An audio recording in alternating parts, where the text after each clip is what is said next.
కోతి. ఒక అడవిలో తుంటరి కోతి జంతువులను ఆట పట్టిస్తూ ఇబ్బందులకు గురిచేస్తూ ఉండేది. తుంటరి కోతి చేష్టలు రోజురోజుకు ఎక్కువయ్యి ఒకరోజు పాము వద్దకు వెళ్ళి నీకు ఆహారం చూపిస్తానని కప్పల గుంపు వద్దకు తీసుకువెళ్తుంది. పామును చూసి కప్పలు ప్రాణభయంతో పరుగులు పెడుతూ ఉంటే చూసి ఆనందించేది. పాము పడుకొని ఉన్నప్పుడు చీమలను పెద్ద ఆకులో తీసుకుని వెళ్ళి పాము పుట్టలో వేసేది. చీమలు కుట్టి పాము విలవిల్లాడుతూ పారిపోతుంటే దాన్ని చూసి కోతి ఆనందించేది. జింకలను అనవసరంగా భయపెట్టి పరుగులు పెట్టిస్తూ గాడిద కళ్ళల్లో మట్టి కొట్టి హింసించేది. కోతి అల్లరి చేష్టలకు విసిగిపోయిన తోటి కోతి దానికి సరైన బుద్ధి చెప్పాలనుకుంది. ఒకరోజు తుంటరి కోతి పిల్ల కనిపించకుండా పోయింది. ఎంత వెతికినా పిల్ల కోతి కనిపించకపోవడంతో తుంటరి కోతి అల్లాడి తిండి నిద్ర మానేసి నీరసించిపోతుంది.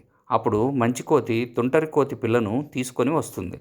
దాన్ని చూసిన వెంటనే తుంటరి కోతి ప్రేమతో గుండెలకు హత్తుకొని నీకు నా పిల్ల ఎక్కడ కనిపించింది అని అడుగగా నేను దాన్ని దాచిపెట్టానని సమాధానం ఇచ్చింది. అలా ఎందుకు చేశావని తుంటరి కోతి ఆగ్రహంగా అడగగా ఎదుటివారిని ఏడిపిస్తూ వినోదం పొందుతున్నావు కదా, అందుకే నీకు బాధ తెలియాలని అలా చేశానని చెప్తుంది. దీంతో తుంటరి కోతికి బుద్ధొచ్చి అప్పటి నుంచి బుద్ధిగా ఉంటుంది. నీతి: ఎదుటివారికి వీలైతే సాయం చేయాలి కానీ వారిని బాధ పెడుతూ ఆనందించకూడదు.